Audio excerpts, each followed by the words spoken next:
Aghori astro TV கண்டு மகிழுங்கள். தர்மத்தின் வழி செல்ல செல்ல கர்மத்தின் வழி குறையும் அப்பா.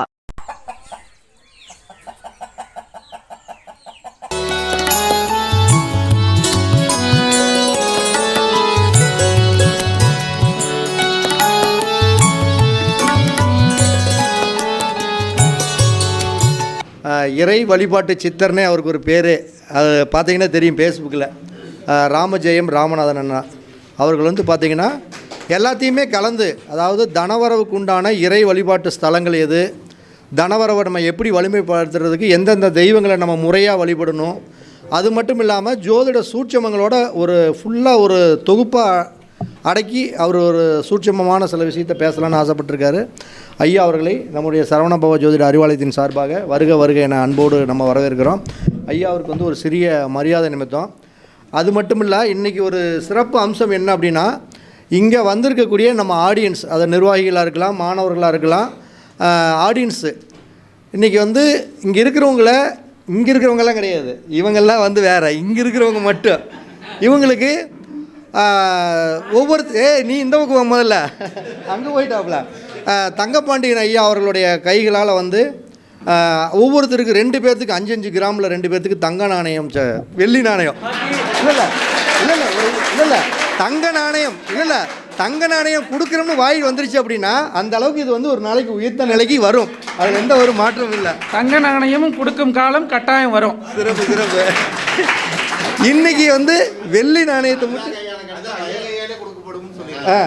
இன்னைக்கு முதல்ல வெள்ளி நாணயத்தை கொடுப்போம். 50வது மாத கருத்தரங்கில் 2 தங்க நாணயம் 5-5 கிராம் நானே தர்றேன். ஓகே, சிறப்பு. ஓகே, இன்றைக்கி ஸ்பெஷலே அதுதான். ஐயாவுடைய கைகளால் குரு பயிற்சியாக இருக்குது. முதல்ல கொஞ்சம் வெள்ளி வாங்குவோம், அடுத்து தங்கத்தை விரைவில், அதாவது 50வது வாரம்னு கூடிய விரைவில் வந்துட்டு தான் போகுது. அன்றைக்கி நம்ம சிறப்பாக பண்ணுவோம். எல்லாமே இருங்க. இன்றைக்கி ஒரு அற்புதமான அடுத்து தங்கப்பாண்டியனையோட ஸ்பீச்செல்லாம் நல்ல சிறப்பான முறையில் இருக்குது. இந்த விழாவுக்கு வந்திருக்கக்கூடிய அனைத்து ஆர்வலர்களுக்கும் முதல்ல நன்றி கலந்து, இப்போ ஐயா அவர்கள் ராமநாதன் ஐயா அவர்கள் அவருடைய பேச்சை துவங்குமாறு அன்புடன் கேட்டுக்கொள்கிறேன். ஐயாவுக்கு ஒரு சிறிய ஒரு மரியாதை நிமித்தம் முதல்ல உங்கள் கைகளை தட்டி கொஞ்சம் ஆரவாரம் பண்ணுங்கள்.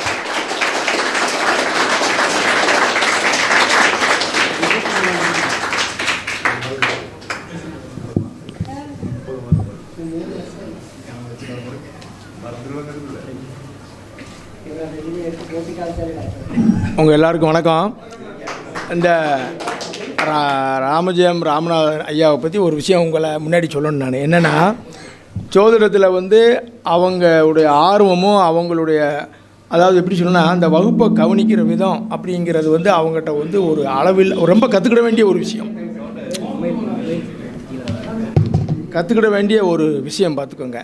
அது என்ன அப்படின்னா, அதாவது வகுப்புக்கு போனால் கிளாஸை கவனிக்கிறது எத்தனை பேர் அப்படின்னா, நான் நிறைய இதில் அனுபவப்பட்டிருக்கேன்.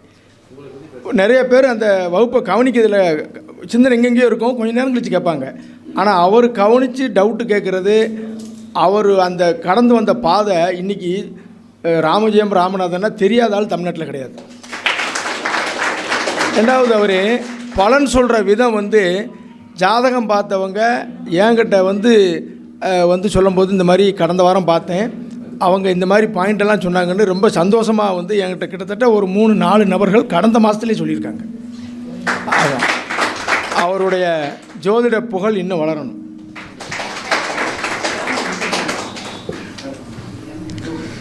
சிற்றஞ்சிறுகாலே வந்துன்னை சேவித்து உன் பொற்றா மறையடியன் போற்றும் பொருள்களாய் பெற்றமை துண்ணும் குலத்தில் பிறந்தேனி குற்றேவல் எங்களை கொல்லாமற் பொய்காத்து இற்றை பறைகொள்வான் என்றுகான் கோவிந்தா எற்றைக்கு மேலில் பிறவிக்கு முந்தன்னோடு உற்றமே யாவோம் உமக்கே நாம் ஆட்செய்வோம் மற்றையினம் காமங்கள் மாற்றேலோ ரெம்பாவாய் ஸ்ரீ ராமராம ராமேதி ரமே ரமே மனோரமே சகஸ்ரநாமத துல்லியம் ராமநாம வரணனே ஸ்ரீராம ஜெயம் ஸ்ரீ உத்தாளகர் மகரிஷிக்கு ஜெய். இந்த சிறப்புமிகு விழாவிற்கு வருகை தந்திருக்கும் அனைத்து ஜோதிட ஆசான்கள் மற்றும் ஜோதிட பிரம்மாக்கள் அனைவரையும் வணங்கி, இந்த நிகழ்வினை யூடியூப் வாயிலாக கண்டுகளித்து கொண்டிருக்கக்கூடிய பொதுமக்கள் உள்ளிட்ட அனைவரையும் வணங்கி இந்த நம்மளோட ஸ்பீச்சுக்குள்ளே போகலாம். நம்ம ஐயா தங்கபாண்டியன் ஐயா இப்போ பேசினார். அதாவது கிமு கிபி அப்படிங்கிற மாதிரி ஜோதிடத்தில் தங்கபாண்டியன் ஐயாவுக்கு முன், தங்கபாண்டியன் ஐயாவுக்கு பின் அப்படின்னு ஜோதிடத்தில் பெரும் மறுமலர்ச்சியை ஏற்படுத்தி அந்த மறுமலர்ச்சியை பயன்படுத்தி, ஏன்னா ஒரு விஷயம் வந்து நம்ம வெளியில் வந்து பேசலாம், ஒரு பலன் சொல்கிறதே கூட, ஆனால் நமக்கு ஆத்மார்த்தமாக நம்ம எப்படி சொன்னோம் அப்படிங்கிறது வந்து நமக்கு தெரியும். நம்ம இப்போ வந்து கிளைண்ட்ஸ்கிட்ட எவ்வளோ வேணாலும் வாங்குகிறோம், இது பண்ணுறோம், பலன் சொல்கிறோம், ஆனால் நமக்கு ஆத்மார்த்தமாக சொல்லணும். ஐயாவோட வகுப்புகள் வந்த பிறகு நமக்கு மனதளவில் ஆத்மார்த்தமாக இருக்குது சொல்கிற பலன்.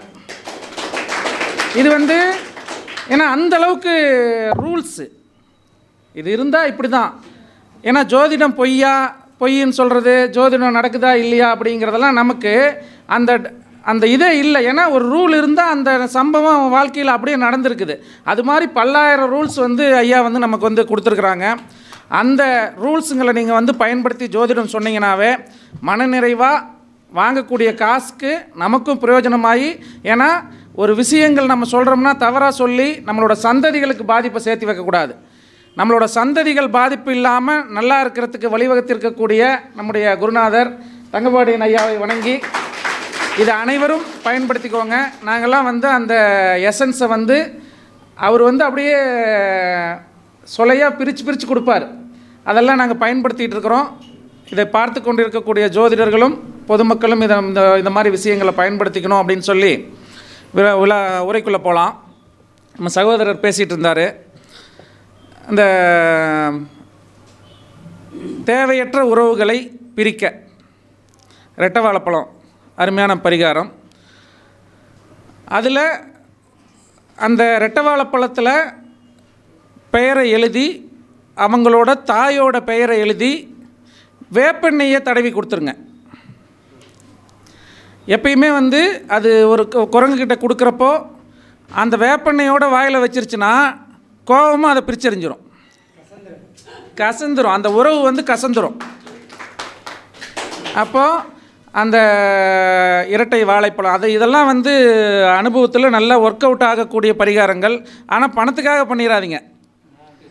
இதை வந்து நம்ம எல்லாருக்கும் ஒரு விஷயங்கள் வந்து இந்த மாதிரி சூட்சுமமான விஷயங்கள்லாம் வெளியில் வந்து ஓப்பனாக ஏன் இது பண்ணுறது இல்லைன்னா இந்த நெகட்டிவுக்காக யூஸ் பண்ணிடக்கூடிய தன்மைகள் நிறைய இருக்கக்கூடிய அமைப்பு இருக்கிறதுனால நமக்கு தெரிஞ்ச விஷயங்கள் எல்லாம் நம்ம வந்து வெளியே விட முடியாது. அவர் ஒரு வார்த்தை சொன்னார், நான் இதை எல்லாத்தையும் சொல்ல முடியாதனால ஒரு உதாரணத்துக்கு ஒன்று சொல்கிறேன். இது மாதிரி விஷயங்கள் நமக்கு விஷய நாணங்கள் கிடைக்க நம்ம வந்து அமைதியாகி அதை ஒரு சரியான பாதையில் போகிறது அப்படிங்கிறது தான் சரியாக இருக்கும்.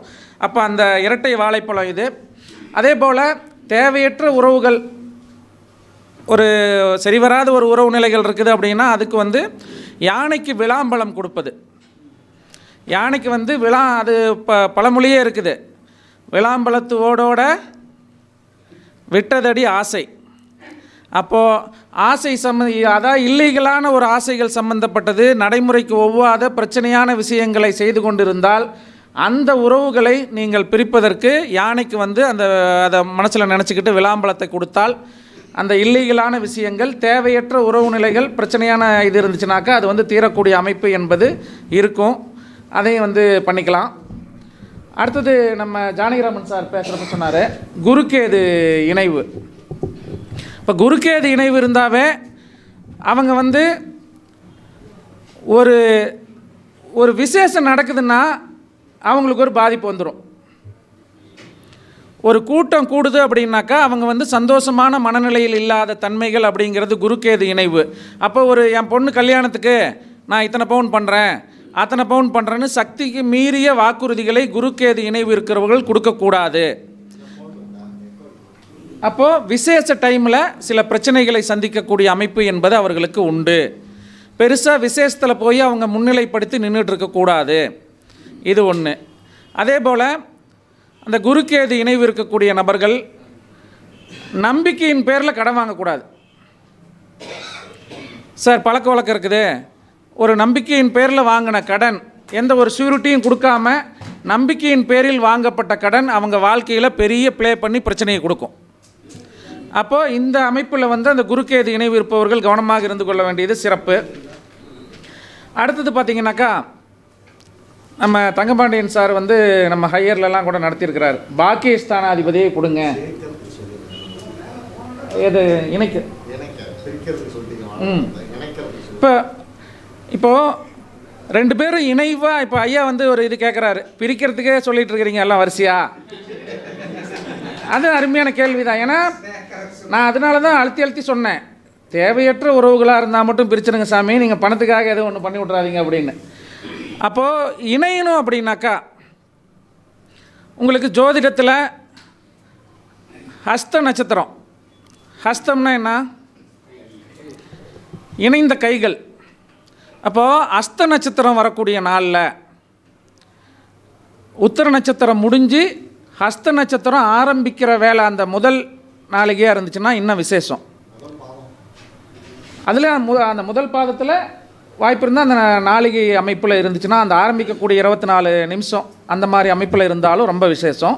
அப்படி இல்லைன்னா நீங்கள் முதல் சில டைமில் வந்து அன்டைமில் வரும், அதை பார்த்து வச்சுக்கோங்க. இந்த பாதம் வரல, இந்த நாளிகை வரலன்னு அதை செய்யாமல் இருக்கிறதுக்கு முதல்ல செஞ்சுருங்க, அடுத்தது அது வரக்கூடிய நாட்கள்லையும் செய்யலாம்.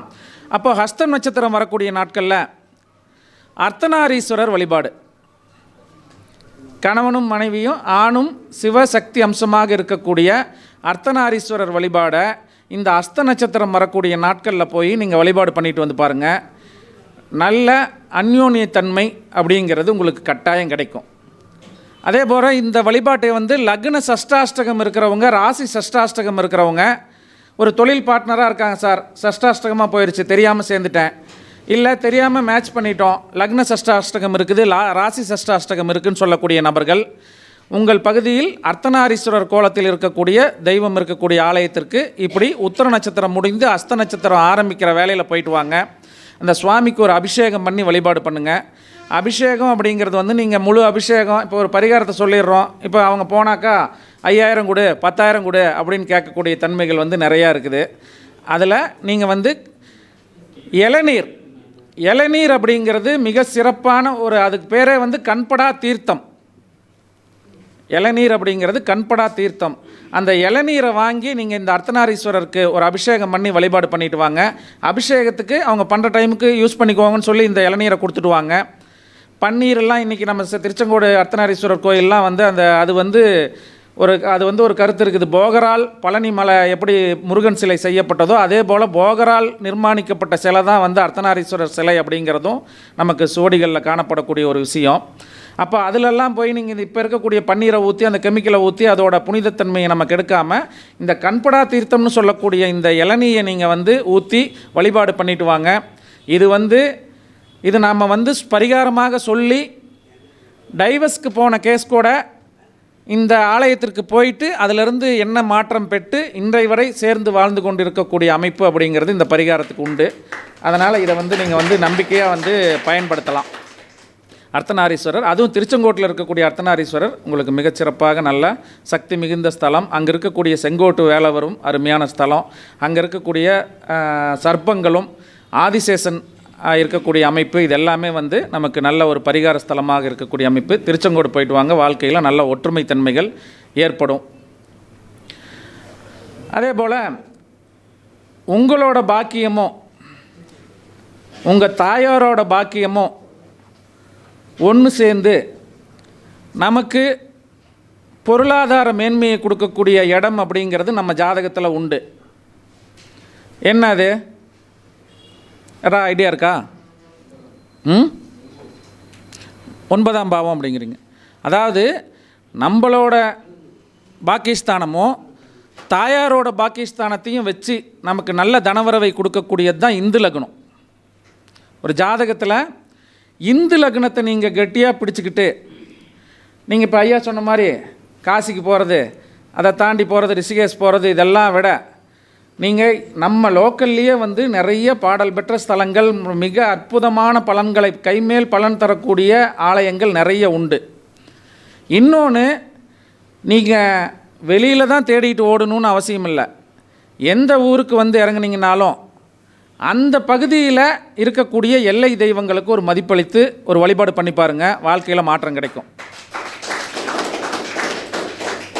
இப்போ நீங்கள் ஒரு பிழைப்புக்காக ஒரு ஊருக்கு போகிறீங்க, வேலை கிடச்சி ஒரு ஊருக்கு போகிறீங்க, அங்கே போய் இறங்கணுன்னு அந்த ஊரில் அந்த இறங்கணுன்னா அந்த ஊர் மண் எடுத்து நீங்கள் ஒரு விபூதி மாதிரி மண் எடுத்து தொட்டு வணங்கிட்டு அந்த அருகாமையில் இருக்கக்கூடிய எல்லை தெய்வங்களை வழிபாடு பண்ணினீங்கன்னா இதை நாம் பரிகாரமாக சொல்லி ஒரு வெளிநாட்டில் மருத்துவ படிப்புக்கு அவங்கள வந்து எக்ஸாம் எழுதுறதுக்கே வாய்ப்பில்லை, சில அலிகேஷன்னால் நிறுத்தி வச்சுட்டாங்க, திருப்பியும் இந்தியா வந்துட்டாங்க, அது திருப்பியும் கிடைக்குமா கிடைக்காதான்னு இருந்த சூழலில் இந்த அமைப்பை சொல்லி மறுபடியும் அவங்க போய் அதை செய்து அந்த ஒன்றுமே பண்ணல, எங்கள் ஃப்ளைட் விட்டு இறங்கணுன்னு நீ போய் அந்த மண்ணை எடுத்து வச்சு கும்பிட்டு நீ வந்து மனதார வேண்டிக்கிட்டு நீ போய் இது ட்ரை பண்ணுங்க அப்படின்னு சொல்லி மறுபடியும் அவங்களுக்கு அந்த எக்ஸாம் எழுதி பாஸ் ஆகக்கூடிய தன்மைகள் எல்லாமே உண்டு. அதுபோல் நீங்கள் இப்போ இங்கே வந்திருக்கிறோமா, இந்த தெய்வம் இருக்குதுன்னா இந்த தெய்வத்தை போய் நம்ம ஒரு மரியாதை கொடுத்து வழிபாடு பண்ணணும்.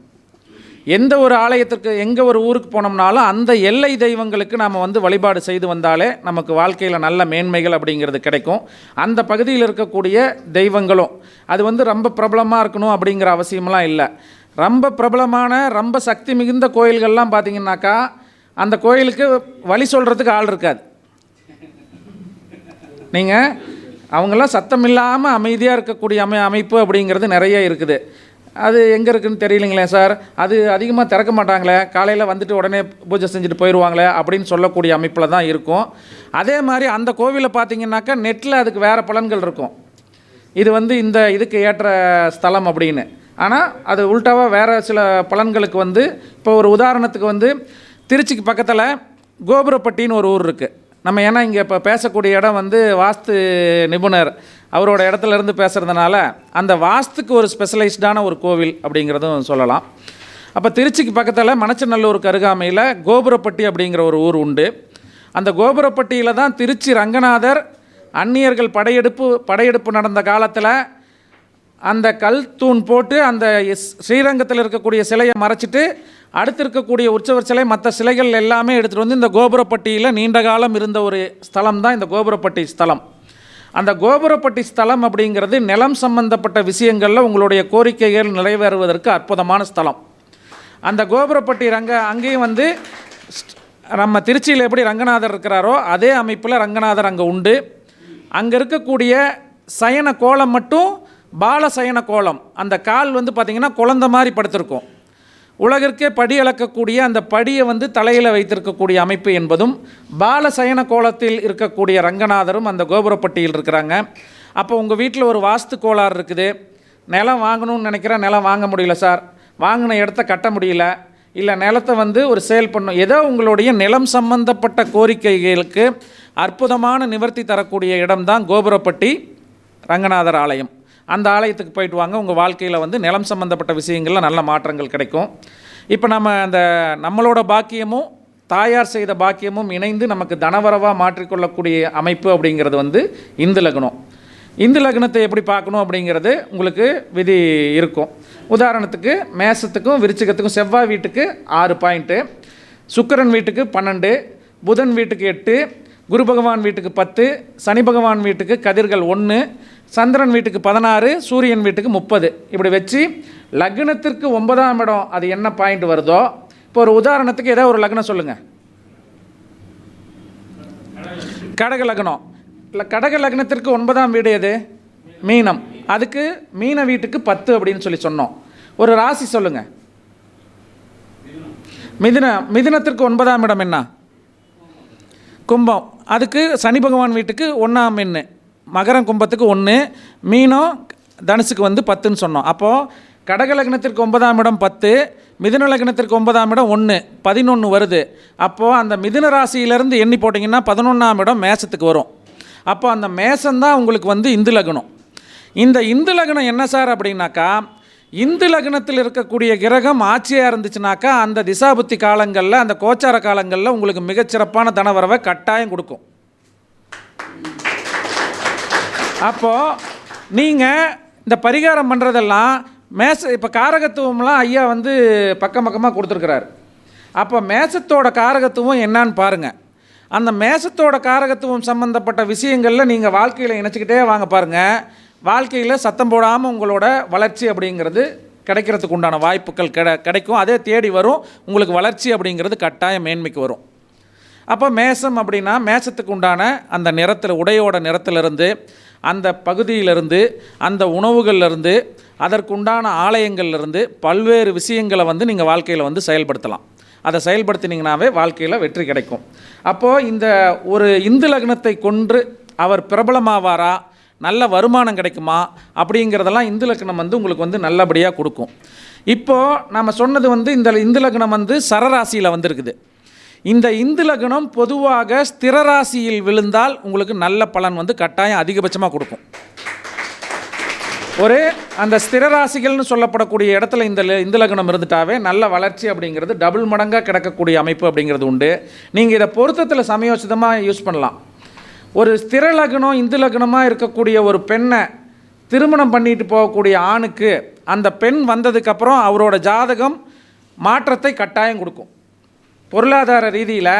அப்போ அதெல்லாம் தான் இப்போ பெரியவங்க பழசில் சொல்லுவாங்க, ஒரு கால்கட்டு போடுங்க சார் சரியாக போயிடும், இவன் ஒன்றும் ஒரு வேலைக்கு போக மாட்டேங்கிறான், சம்பாதிக்க மாட்டேங்கிறான், ஒரு சுற்றிகிட்டே தெரிகிறான் அப்படின்னாக்கா கால்கட்டு போடுங்க சரியாக போகும்னா அப்போ கல்யாணம் பண்ணால் இவர் ஜாதகம் மாறிடுதா? இவர் ஜாதகம் இருக்கிறது அப்படியே தான் இருக்கும்.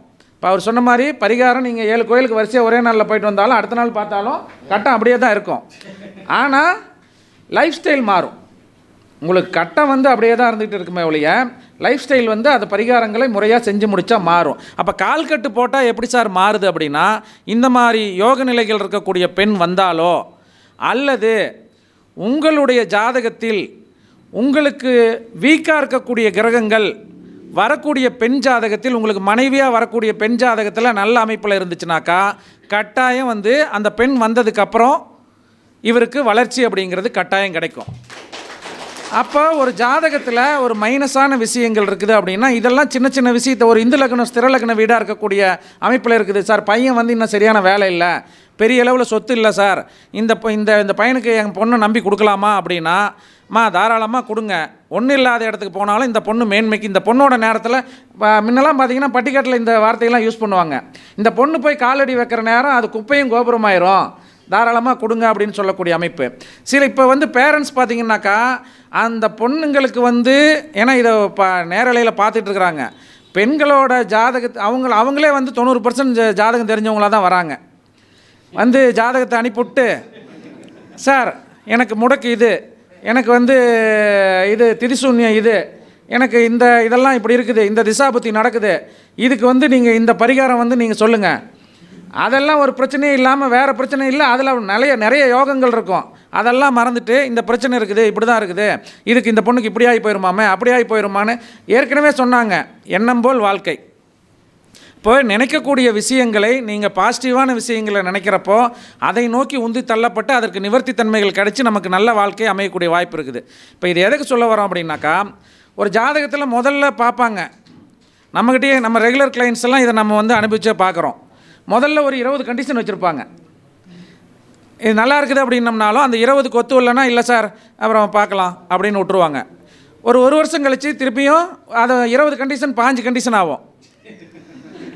கடைசியாக நீங்கள் கல்யாணம் முடிச்சது பார்த்தீங்கன்னா அவங்க போட்ட 20 கண்டிஷனில் ஒரு 3 கண்டிஷன் கூட அது செலக்ட் ஆகிருக்காது, அந்த ஜாதகத்தை செலக்ட் பண்ணிடுவாங்க.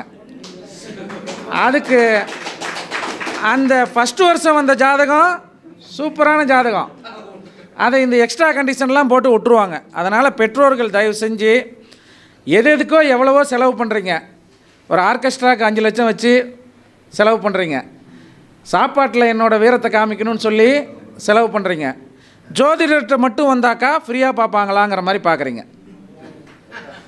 ஏன்னா ஜோதிடத்திற்கு அதற்கு உண்டான கலைகளுக்கு உண்டான மதிப்பை கொடுத்து மற்ற விஷயங்களுக்கு செய்யணுன்னா மனசு இருக்குது.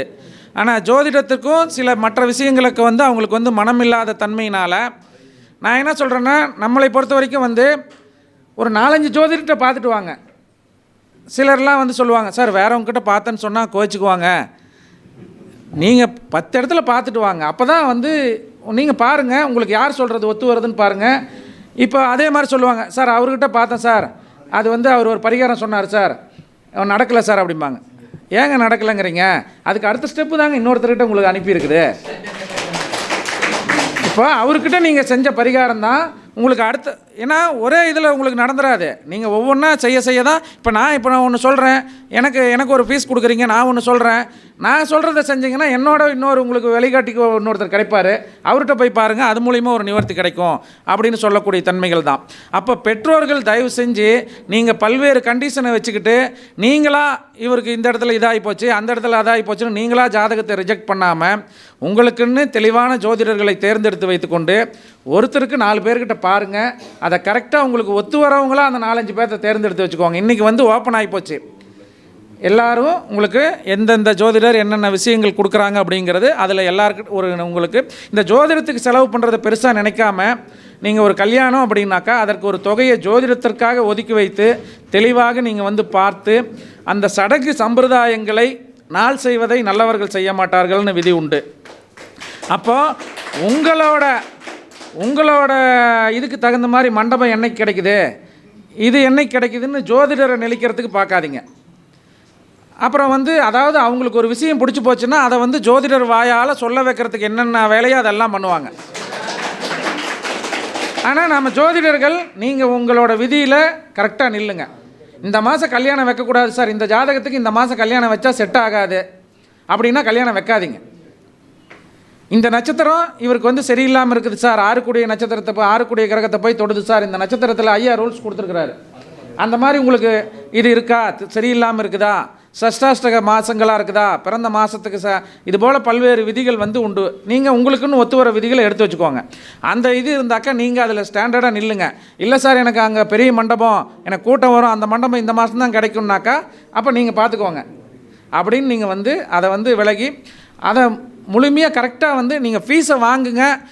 அந்த ஃபீஸ் நாம் வாங்குகிற ஃபீஸுக்கு ஆத்மார்த்தமாக நீங்கள் 5000 ரூபா கூட ஃபீஸ் வாங்குங்க. 5000 ரூபாய்க்கு வாங்கினா அவங்களுக்கு 50,000 ரூபாய்க்கு பலன் சொல்லி அனுப்புங்க. நம்மளோட சந்ததிகளும் நல்லா இருக்கக்கூடிய தன்மைகள் அப்படின்னு கிடைக்கும்.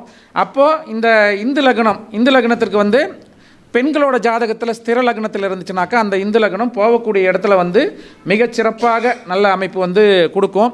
சப்போஸ் இந்து லக்னமாக வரக்கூடிய வீட்டில் எந்த கிரகமும் இல்லை அப்படின்னாக்கா அவங்களுக்கு தனம் வரும், வர தனமெல்லாம் அவங்களுக்கு பத்தாது, வரத்துக்கு முன்னாடி செலவு ரெடி பண்ணி வச்சுக்குவாங்க. அப்போது இந்து லக்னத்தில் ஏதாவது ஒரு கிரகம் பாவியாக இருந்தாலும் சரி சுபராக இருந்தாலும் சரி ஏதாவது ஒரு கிரகம் இருக்கணும். அதுவும் ஸ்திர வீட்டில் இருந்துட்டால் உங்களுக்கு ரொம்ப நல்ல அமைப்பு. ஆட்சி உச்ச மூல திரிகோண வீடாக இருந்தாலும் ஆட்சி அந்த அமைப்பில் அந்த இந்து லக்னம் அமைஞ்சிருச்சு அப்படின்னாக்கா ஒரு உச்சம் பெற்ற கிரகம் இந்து லக்னத்தில் இருந்து இப்போ மேச லக்னம் இந்து லக்னமாக வந்துச்சு, அதில் சூரிய பகவான் இருந்துட்டார் அப்படின்னாக்கா உங்களுக்கு 200 மடங்கு நல்ல பலன்களை கொடுக்கக்கூடிய அமைப்பு. அந்த திசாபுத்திகள் வந்துச்சுன்னா இன்னும் அதை வந்து நல்ல பலன்கள் கொடுக்கக்கூடிய அமைப்பு அப்படிங்கிறது உண்டு. இதே மாதிரி இந்த இந்து லக்னமாக அமையக்கூடிய அமைப்பு இப்போ நாம் சொன்னதுக்கு கடக லக்னத்திற்கு மிதுன ராசிக்கு 11ஆம் இடமாக வந்துச்சு. அப்போ 6, 8, 12 இருக்கக்கூடிய இடத்துல வந்து இந்து லக்னம் வந்துச்சுனாக்கா அவங்களையும் வந்து வரக்கூடிய தனயோகத்தை அவங்க அனுபவிக்க முடியாது. சார் எல்லாம் என் காலத்தில் வரல, எங்கள் பசங்க தலையெடுத்தோட்டி வந்துச்சு, இன்றைக்கி அவன் பாருங்கள் பறக்கிறான், அவன் ஃபார்ச்சுனருங்கிறான், இன்னோவாங்கிறான், நான் நடந்து தான் சார் சுற்றிட்டு இருக்கிறேன், அவன் 4 வண்டி வச்சுக்கிட்டு இருக்கிறான் சார் அப்படின்னு அவர் அனுபவிக்கக்கூடிய தன்மைகள் இருக்கக்கூடிய வாய்ப்புகள் இந்த மறைவு ஸ்தானத்தில் இருந்தால் இந்து லக்னம் வந்து கொடுக்காது. அதே போல் இந்த இந்து லக்னத்தில் வந்து ஒன்றுக்கு மேற்பட்ட சுபர்கள் இருந்து விட்டால் மகாராஜாவுக்கு இணையான நல்ல யோகங்கள், வண்டி வாகனம் இதெல்லாம் வந்து கொடுக்கக்கூடிய யோக நிலைகளை இந்த இந்து லக்னம் வந்து கொடுக்கும். இந்து லக்னம் நிற்கக்கூடிய அமைப்பு அப்படிங்கிறது வந்து வக்ரமாகக்கூடாது. இந்து லக்னத்தின் அதிபதி வக்ரமானுச்சு அப்படின்னாக்கா, ஏன்னா இந்து லக்னம் நம்ம பொதுவாக பார்க்குறோம், அதில் உள்ள சூட்சுமங்கள் நிறைய உண்டு. அப்போ ஒரு ஜாதகத்தில் இந்து லக்னத்தின் அதிபதி வக்ரமாக இருந்துச்சு அப்படின்னாக்கா அவங்க என்ன பண்ணணும்னா அவங்களுக்கு வரக்கூடிய வருமானத்தை எல்லாம் தன்னுடைய குடும்ப நபர்கள் பேரில் அதை மாற்றி வச்சுக்கணும். மாற்றி வைக்காமல் இவங்களே வச்சுக்கிட்டு இருந்தாங்க, இல்லை இவங்க பேர்லேயே ஒரு சொத்து இருந்துச்சுனாக்கா அது கொடுத்த சொத்தை திருப்பியும் வந்த வழியிலே வாங்கிட்டு போயிடும். அப்போது அந்த வகையில் நீங்கள் வந்து இந்த இந்து லக்னத்தை நீங்கள் வந்து பயன்படுத்திக்கணும். இந்து லக்னத்தில் இருக்கக்கூடிய காரகம் என்னவோ, இப்போ நாம் முன்ன பார்த்த கடக லக்னம் மிதுன ராசிக்கு செவ்வாய் வந்துச்சு. அப்போ செவ்வாய் சம்பந்தப்பட்ட காரகத்துவ தொழில் அவர் செஞ்சார்னா எந்த நிலையிலையாச்சும் மேன்மைக்கு வந்துடுவார், மேன்மைக்கு வந்துடக்கூடிய அமைப்பு. இதை வச்சு நம்ம தொழில் நிலைகளுக்கும் பார்த்துக்கலாம், பணம் சம்மந்தப்பட்ட விஷயங்கள், பணத்தை வந்து எப்படி ஹேண்டில் பண்ணணும், நம்ம பேர்லேயே வச்சுக்கலாமா, இல்லை சொத்துக்களை நம்ம பேரில் வாங்கலாமா, இல்லை குடும்ப உறுப்பினர்கள் பேரில் வாங்கலாமா அப்படிங்கிறதெல்லாம் வந்து இந்த இந்து லக்னத்தை வைத்து நீங்கள் செய்யக்கூடிய அமைப்பு அப்படிங்கிறது உங்களுக்கு நல்ல அமைப்பு அப்படிங்கிறது உண்டு. இந்து லக்ன அதிபதி வந்து ராகுவோட அல்லது கேதுவோட ரொம்ப நெருக்கமாக இருந்துட்டாக்கா அவங்களுக்கு என்னென்னா என்ன பலன்கள் இருந்தாலும் அதிகாரம் இல்லாமல் போயிடும். நல்ல சார் எல்லாமே இருக்குது சார், ஆனால் நான் பார்த்து எதுவும் முடிவெடுக்க முடியாது. எங்கள் அண்ணன் தம்பிங்க 2-3 பேர் இருக்கிறாங்க, இல்லை அவங்க கண்ட்ரோலில் தான் இருக்குது, என்னை சும்மா பேருக்கு தான் வச்சுக்கிட்டு இருக்கிறாங்க அப்படின்னு சொல்லக்கூடிய அந்த டம்மி பொறுப்பில்லாத ஒரு வேலை இல்லாத ஒரு பதவி, அதில் ஒன்றுமே அவர் செஞ்சிட முடியாது. அந்த மாதிரி தன்மைகளை இந்த ராகு கேதுக்கள் அதனோட அதுவும் நெருங்கின டிகிரியில் இருந்து இல்லைனா நீசமான இது அஸ்தங்கமானது இதெல்லாம் இருந்துச்சுன்னா அதை வந்து கொடுக்கக்கூடிய தன்மைகள் அப்படிங்கிறது வந்து உண்டு. அந்த திசாபுத்திகள் வந்துருச்சுனாலும் இந்த இந்து லக்ன அமைப்பு வந்து மிகச்சிறப்பாக நல்ல யோகத்தை செய்யக்கூடிய அமைப்பு அப்படிங்கிறது உண்டு. அதே போல் அடுத்து தொழில் சம்பந்தப்பட்ட விஷயங்கள். தொழில் சம்பந்தப்பட்ட விஷயங்களுக்கு லக்னமும் ராசியும் உங்களுடைய எந்த லக்னமாக இருந்தாலும் லக்னத்திற்கு 4ஆம் இடத்துல, 6ஆம் இடத்துல, 8ஆம் இடத்துல, 10ஆம் இடத்துல உங்களோட ராசி அமையக்கூடிய நபர்கள், ஒரு உதாரணத்துக்கு மேச லக்னம் கடகராசி, மேச லக்னம் கன்னிராசி, மேச லக்னம் விருச்சிக ராசி, மேச லக்னம் மகர ராசி, இந்த அமைப்பில் இருந்துச்சுன்னா லக்னத்துக்கு 4, 6, 8, 10, 12 இந்த அமைப்பில் சந்திரன் நின்றுச்சுனாவே பெரிய முதலீட்டு தொழில்கள் அவர் பேரில் செய்யக்கூடாது. ஏன்னா அவர் போட்டு முதலீடு செய்த தொழில் அவர் முன்னாடியே மைனஸ்க்கு வரக்கூடிய அமைப்பு அப்படிங்கிறது வந்து இந்த அமைப்பில் இருக்கவங்களுக்கு, தொழில் சம்பந்தப்பட்ட அமைப்பில் இருக்கவங்களுக்கு உண்டு. அதே போல் லக்னத்துக்கு 2ஆம் இடம், 5ஆம் இடம், 9ஆம் இடம் உங்கள் ராசியாக வந்துருச்சு அப்படின்னாக்கா, சார் ஒருத்தர் ஒரு நிறுவனத்தை உருவாக்கி வச்சுருக்கிறாரு, அது வந்து இப்போ விலைக்கு வருது அப்படின்னா இந்த லக்னத்துக்கு 2ஆம் இடமோ 5ஆம் இடமோ 9ஆம் இடமோ இருக்கிறவங்களுக்கு தான் வரும். ஒருத்தர் உருவாக்கி வச்சுருப்பாங்க, அதை அப்படியே டேக் ஓவர் பண்ணி நிர்வாகம் பார்த்துக்கலாம். இந்த மாதிரி அமைப்பில் இதை வந்து நம்ம தொழில் ரீதியாக இதை பயன்படுத்தி கொள்வது சிறப்பு. ஏற்கனவே நம்ம இதில் முக்கியமாக அந்த இந்து லக்னத்தோட காரகத்தில் இருக்கக்கூடிய தொழில் வந்துருச்சு அப்படின்னாக்கா இந்த தொழில் இப்படி டேக் ஓவர் பண்ணுற தொழில் இந்து லக்னத்தோட காரகத்தோடையே இருந்துச்சுனாக்கா அது மிகப்பெரிய வளர்ச்சியை கொடுக்கக்கூடிய அமைப்பு அப்படிங்கிறது உண்டு. அதே போல் யோகங்களில் பஞ்சமகா புருஷ யோகம்னு இருக்கக்கூடிய அமைப்பெல்லாம் அதுவும் வந்து இந்த இந்து லக்னத்தை விட பல மடங்கு யோகத்தை கொடுக்கக்கூடிய அமைப்பு வந்து பஞ்சமகா புருஷ யோகத்துக்கு உண்டு. அப்போ பஞ்சமகா புருஷ யோகம் இந்த இந்து லக்னம்லாம் என்னென்னா பணத்தையும் கொடுக்கும், இந்த 2 அமைப்பு இருந்துச்சுன்னா பணத்தையும் கொடுத்து பெரும் புகழையும் கொடுத்துரும்.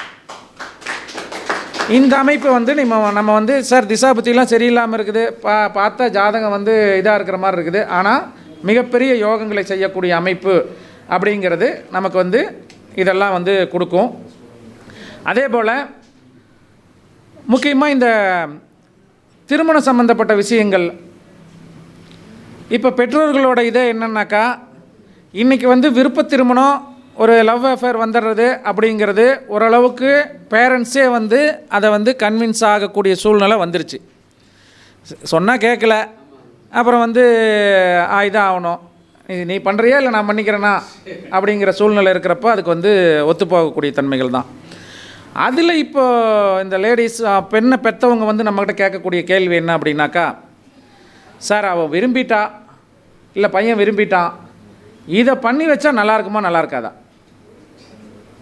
அப்படிங்கிற கேள்வி வந்து வந்துடுது.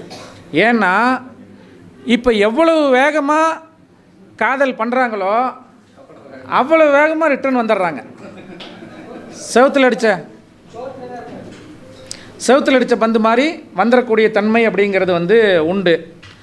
அப்போது யாருக்கு சார் அவங்களா தேர்ந்தெடுத்து விருப்ப திருமணமாக தேர்ந்தெடுத்தாலும் பிரச்சனை இருக்குது. அதாவது இந்த ரூல் என்ன அப்படின்னா, காதலிச்சே 2 கல்யாணம் பண்ணுற ரூல். இப்போ இந்த ரூல் வந்துச்சுனாக்கா நீங்கள் வந்து இப்போது பெற்றோர்கள் வந்து சார் வந்து காதல் திருமணத்துக்கு இந்த பண்ணினாலும் இந்த இடம் நல்லா இருந்துக்குமா அப்படின்னாக்கா நீங்கள் வந்து கொஞ்சம் யோசனை பண்ணி தான் பண்ணணும். அது 12 லக்னத்திற்கும் இப்போ வந்து இதுக்கு முக்கியமாக வந்து புணர்ப்பு தோஷம், சந்திரன் சனி சேர்க்கை. வெறும் சந்திரன் சனி சேர்க்கை இருந்தாவே பார்த்தா மட்டுமே உடனே 2 கல்யாணம் ஆயிரும் பிரச்சனை அப்படின்னு சொல்கிறது தேவையில்லாத வேலை. புணர்ப்பு தோஷம் இருந்தால் ஒரு விஷயத்தை திரும்ப திரும்ப செய்ய வைக்கும். அந்த புணர்ப்பு தோஷத்தில் மற்ற வக்ர கிரகங்கள் தொடர்பு, அந்த வீடு கொடுத்த கிரகம் எப்படி இருக்குது அப்படிங்கிறதெல்லாம் வந்து முக்கியம். அப்போ புணர்ப்பு தோஷம் இருந்து, மேச லக்னத்துக்கு புணர்ப்பு தோஷம் இருக்குது சார். மேச லக்னத்துக்கும் மீன லக்னத்துக்கும் புணர்ப்பு தோஷம் மட்டுமே இருந்துட்டால் போதும். அவர்களுக்கு லவ் மேரேஜாக இருந்தாலும் எந்த மேரேஜாக இருந்தாலும் மறுபடி ஒரு திருமணத்தில் ஒரு பிரச்சனையை கொடுக்கக்கூடிய அமைப்பு அப்படிங்கிறது வந்து மேசத்துக்கும், இப்போ நாம் சொல்கிறது வந்து லக்னம், மேச லக்னம் மீன லக்னம், இவங்களுக்கு மட்டும் புணர்ப்பு தோஷம் இருந்துச்சுன்னா நீங்கள் பொருத்தம் போடுறதில் கவனமாக பார்த்து போடுங்க. அப்போ இவங்களுக்கு 2 திருமணம்னு சொல்லிட்டு நம்ம திருமணமே பண்ணக்கூடாதா, எப்படி சார் மேட்ச் பண்ணுறது, ஜோதிடருக்கு அது மேட்ச் பண்ணணுமே அப்படின்னா, இந்த மாதிரி இருக்கக்கூடிய ஜாதகத்துக்கு தான் இப்போ சார் சொன்னார் இல்லையா, இங்கேயும் மைனஸு அங்கேயும் மைனஸு அப்படிங்கிறது, அந்த மாதிரி மற்ற ரூல்களை நீங்கள் தூக்குங்க. இப்போது ஒரு ஜாதகத்தில் ஒரு ஜாதகம் பிரச்சனையாக இருக்குது, அவங்களுக்கும் வாழ்க்கை அமையணும் அப்படின்னா அவங்களுக்கு இணைக்கக்கூடிய ஜாதகத்தில் 5ஆம் அதிபதியோ, இந்த ஒரு ஆணோட ஜாதகம், உதாரணத்துக்கு ஆணோட ஜாதகம் ஒரு ரிஷப லக்னம், ஒரு ரிஷப லக்ன ஜாதகத்துக்கு நம்ம இப்போ சொன்ன ஒரு ரூலே எடுத்துக்கலாம். மேச லக்னம் மீன லக்னம், இதுக்கு புணர்ப்பு இருக்குது, ஏதாவது ஒரு இடத்துல சந்திரன் சனி சேர்க்கை இருக்குது. இந்த ஒரு மீன லக்ன ஜாதகம், மீன லக்ன ஜாதகத்துக்கு புணர்ப்பு இருக்குது, இவருக்கு ஒரு ஜாதகத்தை அமைச்சு பிரச்சனை இல்லாமல் வாழ்க்கை ஓடணும் அப்படின்னாக்கா அவரோட 5ஆம் அதிபதின்னு சொல்லக்கூடிய சந்திரனும் இந்த மீன லக்னத்திற்கு 9ஆம் அதிபதின்னு சொல்லக்கூடிய செவ்வாயும் அவருக்கு மேட்ச் பண்ணக்கூடிய ஜாதகத்தில் நல்ல நிலையில் இருக்கணும். இந்த அமைப்பை நீங்கள் தேர்ந்தெடுத்து மேட்ச் பண்ணி கொடுத்துட்டிங்கனாக்கா பிரச்சனை இருக்கும், அதை தாண்டி வாழ்க்கை வந்து அப்படியே இழுத்து பிடிச்சி ஓடிட்டு வந்துடுவாங்க. மைனஸ் வந்து பெருமளவில் குறைந்து, என்ன சார் எல்லாம் திசாபத்தி எல்லாம் சஷ்டாசமாக ஓடிட்டு இருக்குது, இதெல்லாம் ஒன்றும் செவ்வாய் தோஷம் இருக்குது, நாகதோஷம் இருக்குது, நாம் இங்கே உட்காந்து சொல்லிகிட்டு இருப்போம். சார் நாங்கள் நல்லா தான் இருக்கிறோம், அவரும் நானும் நல்லா தான் இருக்கிறோம். நீங்கள் இப்போ நம்ம ஆளுங்களாம் ஒரு இது பண்ணுவாங்க, 20 வருஷம் கழித்து வந்திருப்பாங்க, சார் எப்படி நீங்கள் 2 பேரும் ஒன்றாகிறீங்க,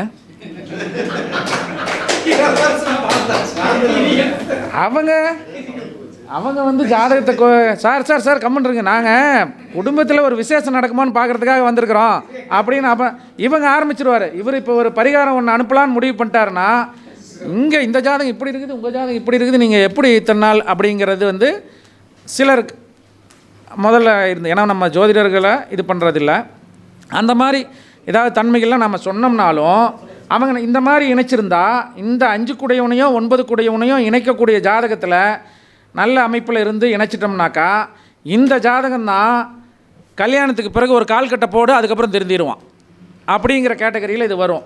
பிரச்சனையாக இருக்குதா, அது சரி, அந்த ஜாதகம் வந்து இழுத்து பிடிச்சி சரி பண்ணிடும். அதுக்கு முன்னாடி பண்ணாத அட்டூழியம் பண்ணால் இப்போ என்ன அடங்கி போய் கிடக்கிறான் அப்படின்னாக்கா இந்த ஜாதகம் வந்து சரி பண்ணும். அப்போது இதுபோல் புணர்ப்பு மேசத்திற்கும் மீனத்திற்கும் புணர்ப்பு தோஷம் இருந்துச்சுனாவே நீங்கள் வந்து இவங்க திருமணம் காதலித்து திருமணம் பண்ணுறாங்கன்னாலும் சார் கவனமாக பார்த்து பண்ணுங்கள். அதை வந்து அவங்களுக்கு வந்து அந்த திருமணத்திற்கு அதிக கேப் இருக்கக்கூடாது. புணர்ப்பு அப்படின்னாவே கேப் விட்டிங்கனாவே ஆப்பு அப்படின்னு அர்த்தம். சார் அந்த பெரிய மண்டபம் கிடைக்கணும் சார், 4 மாதம் கழித்து தான் அது மண்டபம், அதுக்கு நடுவில் அவர் சொன்னார் இந்த சனி பகவான், இதில் கான்ட்ராக்ட் வந்துச்சு. புணர்ப்பு இருக்கிறவங்களுக்கு இதில் கான்ட்ராக்ட் வரக்கூடாது. பொண்ணுக்கிட்ட மாப்பிள்ளை பேசுகிறாரு, மாப்பிள்ளைக்கிட்ட பொண்ணு பேசுகிறாருன்னா அந்த பொண்ணு ஒரே வாரத்தில் சொல்லிடுறோம், அவன் என்ன லூஸ் மாதிரி பேசுகிறான், அவன் வேறு மாதிரி பேசுகிறான், இந்த மாப்பிள்ளை வேணான்னு நிறுத்திடும். அதனால் இந்த புணர்ப்பு இருந்துச்சுனாவே, புணர்ப்போட இதே என்னென்னா செய்ய வேண்டிய செயல் நடக்க வேண்டிய செயல் எந்த நேரத்துலையும் நிற்கும். அப்போது புணர்ப்பு இருக்கிறவங்களுக்கு அந்த நிச்சயத்துக்கும் திருமணத்திற்கும் நாளை வந்து உறுதி பண்ணுறதுக்கும் திருமணத்துக்கும் உண்டான நாளை வந்து பெருசாக வந்து கேப் விடாதீங்க. அதே போல் இந்த மேச லக்னம் மீன லக்னமாக இருந்தால் புணர்ப்பு இருந்தாவே வந்து இருதார தோஷம் இருக்குது. அந்த சேர்த்தக்கூடிய ஜாதகத்தில் இருதார தோஷம் இல்லாத நல்ல அமைப்பில் இந்த தோஷத்தை சரி பண்ணக்கூடிய அமைப்பில் இருக்கிறத சேர்த்துங்க, மிகச்சிறப்பாக வாழ்வார்கள். அடுத்தது ரிஷப லக்னம். ரிஷப லக்னத்துக்கும் கும்ப லக்னத்துக்கும் புணர்ப்பு தோஷம் இருந்துச்சுனாவே நீங்கள் அடுத்தது பார்க்க வேண்டியது செவ்வாய் எங்கே இருக்குது அப்படின்னு பார்க்கணும். இந்த சந்திரன் சனிக்கு அந்த செவ்வாய் ஏதாவது ஒரு வகையில் தொடர்பு பட்டுருச்சு அப்படின்னாக்கா உங்களுக்கு இரு திருமண தோஷம் அப்படிங்கிறது உண்டு. 2ஆம் திருமணம் பண்ணிக்கிறது, மறு திருமணம் பண்ணிக்கிறது, ஏற்கனவே திருமணம் பண்ணவங்களை பண்ணிக்கக்கூடியது, இல்லை இதுக்கு பரிகாரமாக வந்து ஏற்கனவே ஒரு ஃபிக்ஸ் ஆகி அது நின்று போச்சு சார், திருமணம் வரைக்கும் போச்சு நின்று போச்சு அப்படின்னு சொல்கிறதையும் இதை வந்து நம்ம பரிகாரமாக எடுத்துக்கலாம். ஆனால் ரிஷப லக்னமும் கும்ப லக்னமாக இருந்துச்சுனாக்கா, சந்திரன் சனி சேர்க்கை இருந்துச்சுன்னா அவங்க ஜாதகத்தில் செவ்வாய் சேர்க்கை, அந்த செவ்வாய் சந்திரன் சனியை பார்க்குறது கூட சேர்றது, இந்த அமைப்பு இருந்துச்சுனாக்கா அவர்களுக்கு இரு திருமண தோஷம் அப்படிங்கிறது உண்டு. கவனம் வந்து தேவை. அடுத்தது பார்த்திங்கனாக்கா, இதுக்கு ரிஷபம் கும்பத்துக்கு வந்து ரிஷபத்துக்கு வந்து 11ஆம் இடம், ரிஷபத்துக்கு 11ஆம் இடம் அந்த கும்பலக்னம். கும்பத்துக்கு 11ஆம் இடம் என்ன? குரு. ரிஷபத்துக்கு 11ஆம் இடம் என்ன? குரு. அந்த புணர்ப்பு தோஷம் இருந்து இந்த 11ஆம் அதிபதி சம்பந்தம் எங்கேயாச்சும் வந்துச்சுன்னா 2 திருமணத்தில் கொண்டு போய் விட்டுரும். அப்போ ரிஷபத்துக்கும் இந்த கும்பத்துக்கும் குரு பகவான் எங்கேருந்தும் பார்க்கக்கூடாது. அங்கே வந்து குரு நல்லது தான் பண்ணுவார், குரு பார்வை நல்லது பண்ணணுன்னாலாம் வேலைக்கு ஆகாது, மைனஸ் வந்து செஞ்சு விட்ரும். அடுத்தது மிதுன லக்னம் மகர லக்னம், புணர்ப்பு தோஷத்தோட செவ்வாய் சேர்க்கை பெறக்கூடாது. அடுத்து கடக லக்னம் தனுசு லக்னம், கடகத்துக்கும் தனுசுக்கும் புணர்ப்பு இருந்துச்சுன்னா சுக்கிரன் சேர்க்கை ஆகாது. அதுக்கடுத்து பார்த்திங்கன்னா சிம்மம் விருச்சிகம், சிம்ம லக்னத்துக்கும் விருச்சிகத்துக்கும் பார்த்திங்கன்னா புணர்ப்பு தோஷத்தோட புதன் சேர்க்கை இருக்கக்கூடாது. அதுக்கடுத்தது கன்னி லக்னம் 11, கன்னி லக்னமும் கன்னி லக்னத்துக்கு பார்த்திங்கனாக்கா சந்திரன் வந்து புணர்ப்பு, அப்போ புணர்ப்பே வந்துடும், இப்போ அந்த சனிச்சந்திரன் சேர்க்கையிலே வந்து வந்துடக்கூடிய அமைப்பு. அடுத்தது துலா லக்னத்துக்கு பார்த்திங்கனாக்கா இந்த புணர்ப்பு தோஷத்தோட சூரியன் சேர்க்கை பெறக்கூடாது. 11ஆம் அதிபதி அந்த புணர்ப்பு தோஷத்திற்கு தொடர்பு பட்டாலே அது பார்வையாக இருந்தாலோ சேர்க்கையாக இருந்தாலோ அந்த மறுமணத்துக்கு வந்து வழிவகுக்கக்கூடிய தன்மை அப்படிங்கிறது வந்து உண்டு. புணர்ப்பு இருந்து, புணர்ப்பு தோஷம் அவங்க ஜாதகத்தில் மைனஸாக இருந்து ப்ளஸ் இந்த 11ஆம் அதிபதி சேர்க்கை பார்வை இருந்துச்சுனாக்கா லவ் பண்ணுவாங்க, பண்ணினாலும் மறுபடி வந்து அந்த மேரேஜை வந்து முறிச்சு கொள்ளக்கூடிய தன்மை அப்படிங்கிறது வந்து இவங்களுக்கு வந்து வந்துடும். அந்த வகையில் வந்து கவனமாக இருக்கணும். அதே போல் பொதுவாக சார் காதல் பண்ணுவாங்களா பண்ண மாட்டாங்களா, இந்த பொண்ணு காதலிக்குமா காதலிக்காதா அப்படின்னு நிறையா பேரண்ட்ஸ்க்கு வந்து கவலை வந்து இருக்கும். காதலுக்கு வந்து நிறைய ரூல்ஸ் வந்து இருக்குது. நாம் வந்து ஜோதிடத்தில் பொறுத்த வரைக்கும் வந்து நமக்கு தெரிஞ்ச வித்தையெல்லாம் வந்து பேரண்ட்ஸ்கிட்ட கொண்டு போய் இறக்கக்கூடாது. உடனே இந்த ரூலை பார்த்து இந்த பொண்ணு ஓடி தான் போகும், இந்த பொண்ணு வந்து இதுதான் பண்ணும் அப்படின்னு 6வது சேர்த்த வந்த பொண்ணுக்கு இப்போ இருந்தே சொல்லி அவங்க ஹாஸ்டலில் சேர்த்தலாமா வீட்டிலேருந்து படிக்க வைக்கலாமான்னு கேட்க வந்த பொண்ணை அதை இதெல்லாம் சொல்லி அது அந்தந்த காலகட்டங்கள் கோச்சாரம் சம்மதிக்காத நம்ம ஜாதகத்தில் இருக்கக்கூடிய கிரக அடைவுகளுக்கு கோச்சாரமும் திசாபுத்தியும் சம்மதிச்சாதான் அந்த விஷயம் நடக்கும். அப்போ நீங்கள் ஒரு ஜோதிடர்கள் நம்ம வந்து எப்போ அந்த விஷயம் நடக்குங்கிறத எடுக்க தெரியணும். அப்போ ஒரு ஜாதகத்தில் புதன் கேது தொடர்பு இருந்தால் லவ் பண்ணும் அப்படின்னாக்கா அந்த தொடர்பு கோச்சாரத்தில் வரணும். அப்போ திசாபுத்திகள் சம்மந்தப்படணும். அதே மாதிரி குருச்சந்திரன் நம்ம வந்து யோகம், குருச்சந்திர யோகம் அப்படின்னு சொல்லக்கூடிய தன்மைகள் வந்து பார்த்துட்ருக்குறோம். இப்போ குருச்சந்திரனும் வந்து ஒரு ஏமாற்று எஸ்கேப் ஆக வச்சிடும். குருச்சந்திரன் இருக்கக்கூடிய யோகம் இருக்கக்கூடிய ஒரு பெண் ஜாதகத்தில் திருமண காலமாக இருந்து இது மாதிரி பிரச்சனையான அமைப்பு காதல் அமைப்பு இருந்துச்சுனாக்கா வீட்டை விட்டு வெளியேறி திருமணம் செய்யக்கூடிய அமைப்பையும் கொடுத்துரும். இப்போ குருச்சந்திரன் நினைவு இருக்கக்கூடிய நபர்கள் தகப்பனார் வழியிலையும் வந்து கவனமாக இருக்கணும். அப்போ தகப்பனாருக்கு விபத்தை ஏற்படுத்தக்கூடிய கிரக இணைவு அப்படிங்கிறது குருச்சந்திர யோகமும், இதுலேயும் கவனமாக இருக்கணும். இப்போ காதல் அப்படின்னா பொதுவாக 2ஆம் இடத்திற்கு நிழல் கிரகங்கள் சம்பந்தம். நிழல் கிரகம் எது? அப்போ நிழல் வாழ்க்கையை ஒரு மறைபொருளாக செய்ய வேண்டிய விஷயங்களை 2ஆம் இடத்துல நம்ம வந்து நாகதோஷம் செவ்வாய் தோஷம்னு பார்த்துட்டு இருக்கக்கூடிய தன்மைகள். அப்போது சார் 2ல் அவங்களே சொல்கிறாங்க, சார் 2ல் செவ்வாய் இருக்குது சார், 4ல் செவ்வாய் இருக்குது சார், 7ல் செவ்வாய் இருக்குது சார் அப்படிங்கிறது செவ்வாய் தோஷத்துக்கு பேரண்ட்ஸே சொல்லிடுறாங்க, நாகதோஷத்துக்கு சொல்கிறாங்க.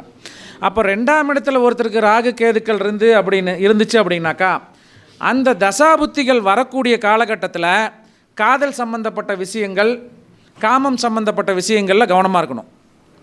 இப்போ ஒரு ஜாதகத்தில் சார் ஒருத்தருக்கு இருக்குது ஒருத்தருக்கு இல்லை, இருக்கிறத சேர்த்தலாமா இல்லாததை சேர்த்தலாமா வேணாமா அப்படிங்கிற மாதிரி பிரச்சனைகள் இருந்துச்சு அப்படின்னாக்கா இந்த 2ஆம் இடத்துல ராகுவோ கேதுவோ இருந்து திருமணத்துக்கு பிறகு ஒரு 10 வருஷத்துக்குள்ளே அந்த திசை வர மாதிரி இருந்துச்சுனாக்கா அதை நீங்கள் கொஞ்சம் அவாய்ட் பண்ணிடுறது நல்லது. ஏன்னா அதே மாதிரி ஒரு படிக்கிற பருவத்தில் அந்த 2ஆம் இடத்துல நின்று ராகு கேதுக்கள் நின்று திசை நடத்துச்சுன்னா அந்த பொண்ணை தான் வந்து ஒரு கண்காணிப்பில் வச்சுக்கோங்க, ஹாஸ்டலில் விட வேணாம், நீங்கள் டே ஸ்காலராகவே அனுப்புங்க, வீட்டிலேருந்து இது பண்ணுங்கள் அப்படின்னு சொல்லணும். அதுவும் கோச்சாரத்தில் அந்த கிரகநிலைகள் சம்மந்தப்படக்கூடிய காலகட்டத்தில். இப்போ 2ஆம் இடத்தில் நிழல் கிரகங்கள் சம்மந்தப்பட்டால் காதல் துணை அல்லது காமத்திற்காக சில துணை தேடக்கூடிய வாய்ப்பு என்பது உண்டு. இது விதிகளை நம்ம உடனே விதிகளை தெரிஞ்சுக்கிட்டு அதோட விதிவிலக்குகள் நிறையா இருக்குது. விதிவிலக்குகளையும் பார்க்கணும். அந்த விதிவிலக்குகள் என்ன, கோச்சாரம் சம்மந்தப்படுதா, திசாபுத்திகள் நடக்குதா அப்படிங்கிறத பார்த்து தான் அதை வந்து சொல்லணும். ஆனால் 2ஆம் இடத்துக்கு ராகுகேது சம்மந்தப்பட்டுச்சுன்னா காதல் வரக்கூடிய வாய்ப்பு திசாபுத்திகளில் கட்டாயம் உண்டு. அதை வந்து கவனமாக இருந்துக்கிறது நல்லது. அடுத்தது லவ் அதான் நம்ம ஃபஸ்ட்டே சொன்னோம் இல்லையா, லவ் பண்ணாங்க சார், இந்த லவ்வை சேர்த்து வச்சுட்டா நல்லா இருக்குமா அப்படின்னா, சிலர் பார்த்தீங்கன்னா ஃபஸ்ட்டு ஒரு லவ் மேரேஜ் பண்ணுவாங்க, உடனே அந்த லவ் மேரேஜ் டிவோர்ஸ் பண்ணிவிட்டு அடுத்தது ஒரு லவ் பண்ணுறேன் சார். ஒன்றுக்கும் மேற்படுத்த லவ் பண்ணி கல்யாணம் பண்ணக்கூடிய அமைப்பு எந்த ஜாதகத்துக்கு இருக்கும் அப்படின்னாக்கா, ஆண் ஜாதகத்தில் பார்த்தீங்கன்னாக்கா சுக்கிரன் ரோகிணி நட்சத்திரம் 2ஆம் பாதம், சித்திர நட்சத்திரம் 2, 3, ரேவதி நட்சத்திரம் 4. ஒரு ஆண் ஜாதகத்தில் ரோகிணி நட்சத்திரம் 2ஆம் பாதத்திலேயோ, சித்திர நட்சத்திரம் 2ஆம் பாதம் 3ஆம் பாதத்திலேயோ, ரேவதி நட்சத்திரம் 4ஆம் பாதத்திலேயோ ராசி கட்டத்தில் சுக்கிரன் இருந்துச்சு அப்படின்னா இவங்க லவ் பண்ணாலும் 2 திருமண சம்பந்தப்பட்ட ஃபெயிலியர் ஆகி 2வது காதலுக்கு போகக்கூடிய அமைப்பு அப்படிங்கிறது உண்டு. இந்த ஒன்றுக்கு மேற்பட்ட காதல் துணைகளை தேர்ந்தெடுக்கக்கூடிய அமைப்பு அப்படிங்கிறது இவர்களுக்கு உண்டு. அதை கவனமாக பார்த்துக்கணும். சிலருக்கு பார்த்திங்கனாக்கா, இல்லை சார் ஒரே திருமணம் தான், நல்லா தான் இருக்கேன், 2வது இந்த பொண்ணு தான் மேரேஜ் பண்ணியிருக்கிறேன், நல்லா தான் இருக்கேன் அப்படின்னு சொல்லிட்டு போயிடுவாங்க. அவங்கக்கிட்ட நம்ம வந்து கொஞ்சம் திருமண சம்மந்தப்பட்ட விஷயங்களில் தோஷம் இருக்குது அப்படின்னாக்கா நல்லா தான் இருக்கிறேன் அப்படின்னு சொல்லிட்டு போயிட்டு அந்த பக்கம் போயிட்டு அவர் அவசரமாக ஃபோன் பண்ணுவார், சார் நமக்கு எனக்கு காலேஜ் லைஃப்லேயே ஒரு லவ் வந்து ஃபெயிலியர் ஆகிடுச்சு, இந்த பொண்ணு 2வது பொண்ணு தான். அப்போ நம்ம ரூல் வந்து மாறாது. உடனே நீங்கள் அவங்க ஒய்ஃப் இருக்கிறப்ப, அதாவது ஜோதிட பலன் சொல்கிறது வந்து அந்த ஜாதகத்தை யார் கொண்டுட்டு வந்திருக்காங்கிறத பொறுத்து நாம் தேவையான பலன்களை உரைக்கணும். அது அவங்க ஒய்ஃபோடு சேர்ந்து வந்து பார்த்தா எப்படி பலன் சொல்லணும். இப்போ ஒய்ஃபோட வந்து ஜாதகம் பார்க்க வராங்க, நீங்கள் ரோகிணி நட்சத்திரம் 2ஆம் பாதத்தில் சுக்கிரனை பார்த்துட்டு நீ இவர் 2 கல்யாணம் பண்ணுறது உறுதிங்க அப்படின்னு நம்ம அடிக்கக்கூடாது. ஏன்னா இன்றைக்கோட லைஃப் ஸ்டைலில் நிறையா பேர்த்துக்கு தோஷம் வந்து கல்யாணத்துக்கு முன்னாடியே கழிஞ்சிருது.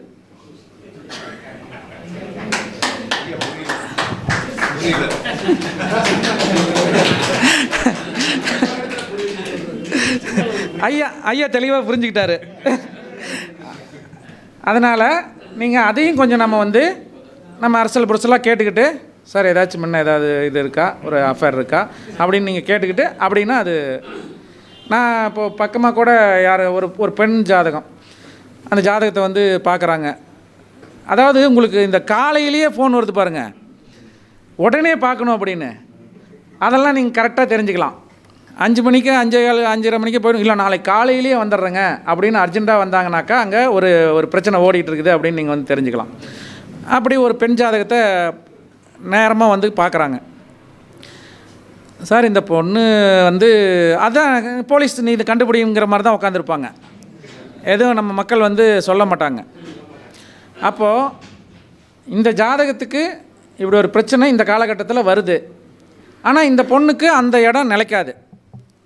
சரி, உங்களுக்கு தோஷத்தை சரி பண்ணதுக்கு வந்த நபராக நினச்சிக்கிட்டு இதை விட்டுருங்க அப்படின்னு சொல்லக்கூடிய அமைப்பு, அதுக்கெல்லாம் இந்த ரூல் வந்து நமக்கு வந்து உதவும். அப்போ ஒரு ஆண் ஜாதகத்தில் சுக்கிரன் ரோகிணி 2லேயோ, சித்திர நட்சத்திரம் 2ஆம் பாதம் 3ஆம் பாதத்திலேயோ, ரேவதி நட்சத்திரம் 4ஆம் பாதத்திலேயோ இருந்துச்சுன்னா கட்டாயம் கலத்திர சம்பந்தப்பட்ட திருமண சம்பந்தப்பட்ட விஷயங்களில் ஒன்றுக்கு மேற்பட்ட காதல் துணையை, திருமணம் பார்த்து வச்சு இல்லை, காதல் துணையை ஒன்றுக்கு மேற்பட்டு கொடுக்கக்கூடிய அமைப்பு அப்படிங்கிறது உண்டு. பெண் ஜாதகத்தில் எப்படி சார் பார்க்கணும் அப்படின்னாக்கா, பெண் ஜாதகத்தில் செவ்வாய் எங்கே இருக்குது அப்படின்னு பாருங்கள். செவ்வாய் அனுச நட்சத்திரம் 1ஆம் பாதத்திலேயோ, அனுச நட்சத்திரம் 4ஆம் இது செவ்வாய் வந்து அஸ்வினி நட்சத்திரம் 1ஆம் பாதத்திலேயோ, அனுச நட்சத்திரம் 4ஆம் பாதத்திலேயோ செவ்வாய் இருந்துச்சுனாலும், அதே போல் உத்திராட நட்சத்திரம் 2ஆம் பாதத்திலேயோ, புனர்பூச நட்சத்திரம் 4ஆம் பாதத்தில், இந்த 4 நட்சத்திர பாதங்களில் செவ்வாய் பகவான், ஒரு பெண் ஜாதகத்தில் செவ்வாய் பகவான் அஸ்வினி 1, அனுச நட்சத்திரம் 4ஆம் பாதம், புனர்பூச நட்சத்திரம் 4ஆம் பாதம், உத்திராட நட்சத்திரம் 2ஆம் பாதம், இந்த பாதங்களில் செவ்வாய் இருந்துச்சுன்னா ஒன்றுக்கு மேற்பட்ட காதல் துணைகளை ஏற்படுத்தக்கூடிய வாய்ப்பு என்பது உண்டு. உத்திராட 2. ஆண் ஜாதகத்தில் பார்க்கணும் அப்படின்னா சுக்கிரனை வச்சு பார்க்கணும். ரோகிணி நட்சத்திரம் 2ஆம் பாதம், சித்திரை 2, 3, ரேவதி 4 இந்த பாதங்களில் நின்னாவே நீங்கள் நோட் பண்ணி வச்சுக்கோங்க. அதை பார்த்தீங்கன்னா ஒன்றுக்கு மேற்பட்ட காதல் வந்து, சார் இந்த இடம் வந்து காதலிச்சிட்டா இந்த இடத்த கொடுத்தாக்கா நல்லா பொழைச்சிக்குவாங்களா அப்படின்னா, அப்போ மேட்ச் பண்ணுற ஜாதகத்தில் நாம் சொன்ன மாதிரி அந்த பாக்கிய ஸ்தானாதிபதி இவங்களோட குடும்பஸ்தானாதிபதி கிரகம்லாம் நல்ல நிலையில் இருக்கா, பிரச்சனை வந்தாலும் சரி செய்து போகக்கூடிய அமைப்பு இருக்கா, அதே போல் அவர்களுக்கு சில வழிபாட்டு பரிகாரங்களையும் சொல்லி, எப்பயுமே வந்து நம்ம மக்கள் வந்து அந்த வழிபாடுகள், அந்த ஆலய வழிபாடுகள் அப்படிங்கிறது வந்து அந்த ஜாதகத்தை விடுற டைமில் தான் வந்து தாந்திரிக பரிகாரங்கள் ஆலய இதெல்லாம் வந்து கேட்டுட்டு இருப்பாங்க. எப்பயுமே எந்த ஒரு விஷயத்தையும் முதல்ல இருந்தே செஞ்சுக்கிட்டு வந்தால் அதோட பலன்கள் வந்து நமக்கு வந்து அபரிமிதமாக கிடைக்கும். அப்போ சின்ன வயசுலேருந்தே அந்த பெண்கள் பருவமடையக்கூடிய வயதிலிருந்து அந்த குறிப்பிட்ட ஆலயங்களுக்கு சென்று வழிபாடு செய்து வருவது உங்களுக்கு மிகச்சிறந்த பரிகாரமாக இருக்கும். இதில் பொதுவாக அந்த 2, 5, 7, 11 பாவங்களின் தொடர்பும் வந்து காதலை கொடுக்கக்கூடிய அமைப்பு அப்படிங்கிறது உண்டு. டைம் வந்து ஆயிடுச்சுன்னு நம்ம சகோதரர் வந்து சிக்னல் பண்ணிட்டாரு. ஏன்னா வந்து இன்னும் பேச வேண்டிய நபர்கள் வந்து நிறையா இருக்காங்க. இன்னும் நிறைய ரூல்ஸ் வந்து வரக்கூடிய காலகட்டங்களில் நம்மளோட சங்கத்திலேயே வந்து கொடுக்கலாம் என்று சொல்லி இத்துடன் இந்த சிற்றுரையை நிறைவு செய்து இந்த வாய்ப்பை அளித்த இல்லை நிறைய விஷயங்கள் ஃபங்க்ஷன்கள் இருக்குது, அதில் நம்ம வந்து தொடர்ந்து பேசலாம். நம்ம சங்க உறுப்பினர்களுக்கும் கொடுக்கலாம். ஏன்னா மற்றவர்களும் வந்து எல்லாரும் வந்து பேசணும். இந்த விழாவை சிறப்புற ஏற்பாடு செய்திருக்கும் அன்பு சகோதரர் பரணி பாரதி அவர்களுக்கும் அவர் உடன் உழைக்கும் நிர்வாகிகள் அனைவருக்கும், ஏன்னா இந்த ஒரு விழா நடத்துறது அப்படிங்கிறது எவ்வளோ ஒரு கஷ்டமான சூழ்நிலை, எல்லாத்தையும் இணைச்சு அப்படிங்கிறதெல்லாம் உண்டு. இதை மென்மேலும் இந்த சரவண ஜோதிட ஆலயம் அந்த திருச்செந்தூர் முருகப்பெருமான் அருளால், அங்கே இருக்கக்கூடிய அந்த மூவர் சமாதி சித்தர்களின் அருளாலும், இந்த சித்தர்களை பற்றி சொல்கிறப்போ எந்த ஒரு சித்தர் ஆலயத்துக்கு, இப்போ சகோதரர் இவரெல்லாம் வந்து ரெகுலராக பௌர்ணமிக்கு போயிட்டுருக்கிறாரு, சித்தர்கள் இருக்கக்கூடிய இடத்துக்கு போனீங்கன்னா அது சித்தர்களோட சித்து விளையாட்டில் பல இடத்துல வந்து அவங்க ஜீவசமாதி இருக்கும். அதில் முக்கியமான அமைப்பு நீர் ஓடக்கூடிய இடத்துல, நீர் இருக்கக்கூடிய இடத்துல வந்து சித்தர்கள் கட்டாயம் இருப்பார்கள். ஏன்னா 24/7 அவர்களுடைய மந்திர உச்சாடனங்கள் அந்த நீரில் தான் கலக்கக்கூடிய தன்மை அப்படிங்கிறது உண்டு. எந்த ஒரு ஆலயத்திற்கு போனாலும், பழம்பெரும் ஆலயத்துக்கு போனாலும், சித்தர் ஆலயத்திற்கு போனாலும், அங்கே அந்த சித்தர் ஆலயத்திற்கு அருகாமையில் இருக்கக்கூடிய நீரை எடுத்து உங்களுடைய உச்சந்தலையில் தெளிச்சுக்கோங்க. அதில் குளிக்கிறது பெஸ்ட்டு. குளிக்கிறதுக்கு வாய்ப்பு இல்லைன்னா அங்கே வர பைப்புலையாச்சும், அந்த கிணத்துலேருந்து பைப்பு, இப்போ நம்ம மூவர் சமாதிலாம் அங்கே போய் அந்த கிணத்தையே தண்ணி சேர்ந்து விட மாட்டாங்க. ஆனால் அந்த கிணத்துலேருந்து பைப் வந்துருக்குது. அந்த பைப்பில் வந்து நீங்கள் உச்சந்தலையில் வந்து அதை வந்து தெளிச்சுக்கோங்க. வாய்ப்பு இருக்கக்கூடிய நபர்கள், அந்த அருகாமையில் கடலே இருக்குது, கடல் குளியல் போடுவதும் ஜோதிடர்களுக்கு வந்து நம்மளுடைய கர்ம வினைகள் நீங்கணும். கடல் அப்படிங்கிறது வந்து கர்மாவை வந்து பிடுங்கிக்கும், உங்களுடைய கர்மாவை வந்து. அதனால தான் கடலில் வந்து எல்லா நேரமும் போய் குளிக்கக்கூடாது அப்படின்னு சொல்லக்கூடிய நன்மை ஒரு இது. ஜோதிட தொழிலே கர்மா தொழில் அப்படின்னு சொல்லக்கூடிய அமைப்பு அப்படிங்கிறது. கர்மா தொழிலெலாம் ஜோதிடம் கிடையாது. எப்போ கர்மா சேரும்னா, நீங்கள் வாங்கின காசை பணத்தை பிடிங்கிட்டு அந்த பணத்துக்கு ஒழுங்காக பலன் சொல்லணுன்னா தான் கர்மா சேரும். பணத்தை வாங்கின பணத்துக்கு உங்களுடைய மனசாட்சி கட்டுப்பட்டு கரெக்டான ரூல்ஸுகளை நீங்கள் டைம் எடுத்து கூட அதை வந்து கணிச்சு அதை சொன்னீங்கன்னா கண்டிப்பாக வந்து கர்மா சேராது. அந்த கர்மாக்களை நீக்கக்கூடிய கடல் குளியலை அடிக்கடி பண்ணுங்கள். சித்தர்கள் தரிசனத்துக்கு ஆலயத்துக்கு போனீங்கன்னா அந்த அருகாமையில் இருக்கக்கூடிய நீரில் கட்டாயம் குளிச்சுட்டு வாங்க. உங்களுக்கு வாழ்க்கையில் எல்லா வளங்களும் சந்தோஷங்களும் மகிழ்ச்சி, சந்தோஷம், ஆனந்தம் என்றென்றும் உங்களுடைய குலதெய்வத்தின் ஆசீர்வாதத்தாலும் நம்முடைய முன்னோர்களின் ஆசீர்வாதத்தாலும் கிடைக்கும் என்று கூறி இந்த அளவில் இந்த உரையை நிறைவு செய்கிறேன். நன்றி, நமஸ்காரம்.